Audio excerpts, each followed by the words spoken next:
MrRathod's Neighborhood. Want to do the honors? Yeah, dude, I'll hook it up. Yeah, buddy. Oh, yeah. It smells so good. Oh, it's so pretty. The ice cubes are so pretty. Holy shit. Oh, yeah. It's cracking, literally. And she said to me, she was like, Ashley, I just don't get it. You're pretty, you're smart, you're attractive. Like, why are you still single? I was like, who asks that? First of all, like, I don't talk to this person ever. I'm at a birthday party. My grandma's funeral is going on too. Like, what's your problem, lady? It was a combo birthday party funeral? Yeah, it was like all together. No, that was happening in another place.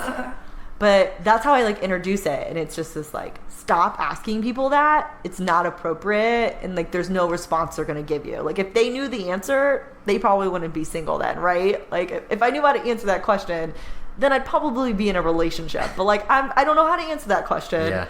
So all it does is make you that like it makes me at least, and I think mostly people I talk to, it just makes you feel like you've done something wrong, and you start to question yourself, and you're like, okay, everyone thinks that I should be with somebody. Like, why am I not with somebody? And so there is something really lovely about the experience of being in this immersive world. I thought it would throw me off more, but in fact, it made me more focused on my scene partners than I'd ever be. Yeah. Because they were my lifeline. And so if I could find their eyes, if I could find them and lock in, then the rest of the world could go away. And I don't have to worry about upstaging myself because the audience is everywhere. I don't have to constantly think, oh, cheat over here, point, make sure they can hear you over there. Yeah. I never had to worry about any of that. So really being able to shut the audience out to some degree makes you feel safer in such a sort of volatile sort of process of, trial by fire or whatever, baptism by fire. Yeah. On my phone, and I'm feeling all alone.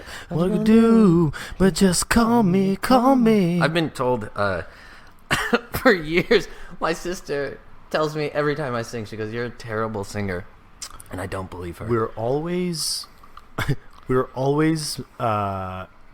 blind to our own truths. And what do you mean I don't sound like Craig David? Well, I don't believe you. I don't believe you because the dulling noise of a shower just brings out my inner baritone. Yeah. I don't know. I think I'm wonderful. But yeah, you, by the way, you are a terrible singer. Yeah. Thank you. Yeah, I'm very. You are awful. A Craig David, you are not. And guys, I think, are taught to be super proud of their dicks and like to tease each other about their dicks and like try to play games where you slap each other's dick and touch each other's dicks and make each other look at your dick in the gym locker room and like whatever, right? Like it's like that's part of like general cisgender guy culture, Yeah. And I think for many women, it's like taught to be like a shameful thing and like this thing you have to protect and like people will try to take it from you and like I know maybe now there's more moms who are like having that like, hey, love your body, like if it feels good, like be respectful of yourself and others, but like follow that passion and whatever. Maybe that's happening more now, but I don't think that's a thing. You know what I'm saying? What gives you stability as you operate on a day-to-day basis? In my life? What makes you feel like... I question everything. That gives me stability. I don't trust anybody. I don't think the government's telling me the truth. I don't think the bullshit conspiracy person's telling me the truth.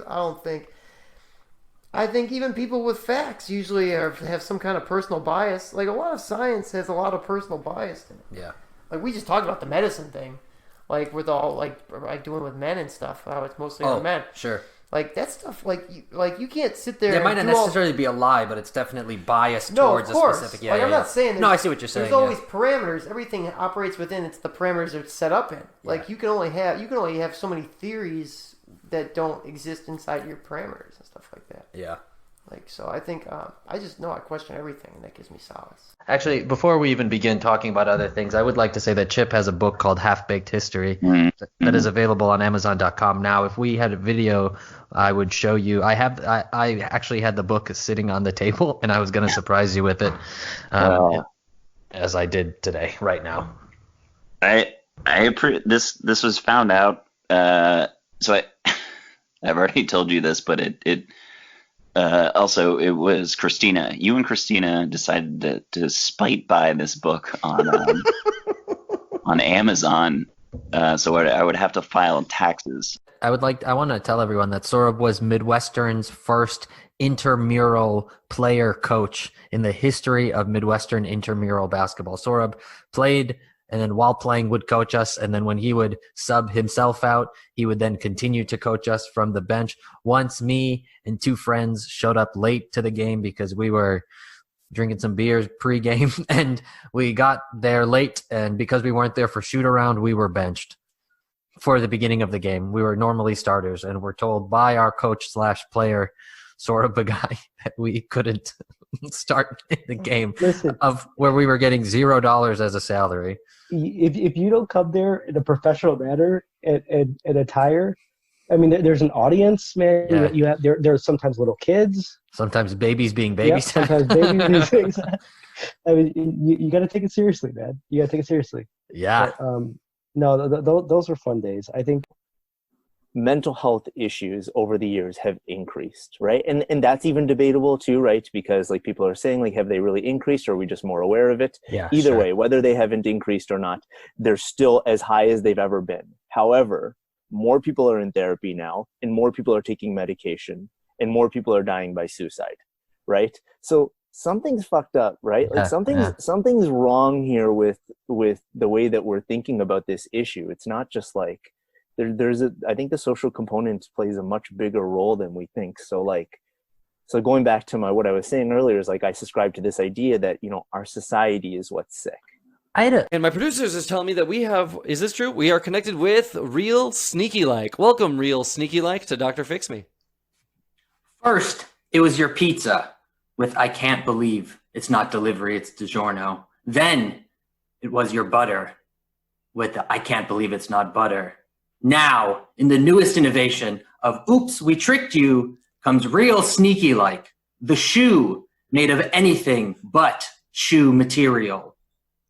Garbage, pizza, maybe even a lost romper, who knows? It's the shoe that can be anywhere and do anything. Get it now, before it's gone. The shoe that can do anything, or be anything? Is that what was the slogan there? Huh? What was the slogan of that shoe? Is it the shoe that can be anything? Walk into a doctor's office, the doctor's like, oh, I'll pay you $50 for you to be honest with me.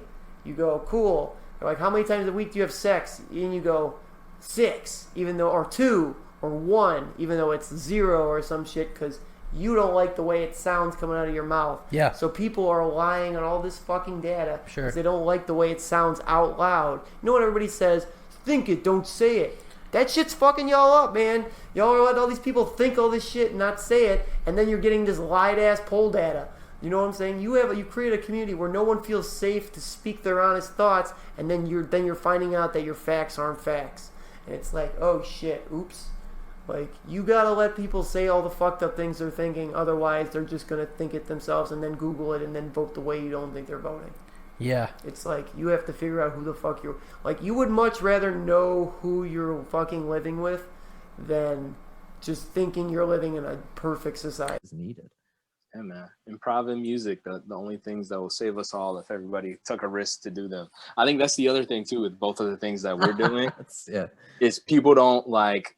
You know, like when people think improv and both of those things, whenever I did both of them, people would be like, oh my God, like, I cannot believe you did that. Like, I would never do that. Like, I'd be so scared to do that. And it's just like, why? Because you're afraid like that you might actually like show yourself or like be yourself or like, because those two things are like, you have to really pull back yourself and like be open. You know what I mean? And I feel like, you know, it's funny.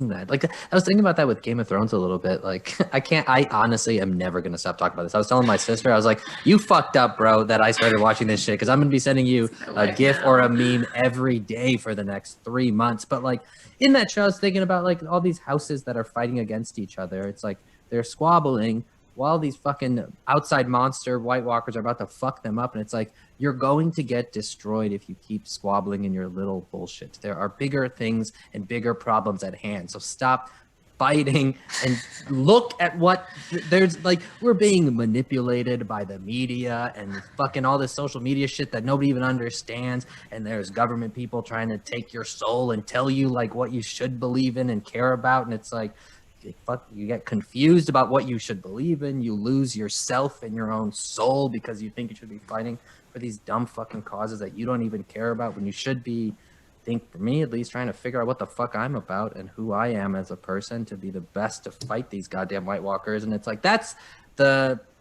think that's what we should be doing, and we're lost looking at the ground when we should be looking like above the wall. Yeah. I love that it ended on above the wall. I was gonna say the sky, but I was like, nah, I wanna. No, this is Game of Thrones, and we will not venture out of the Game of Thrones analogy here. No.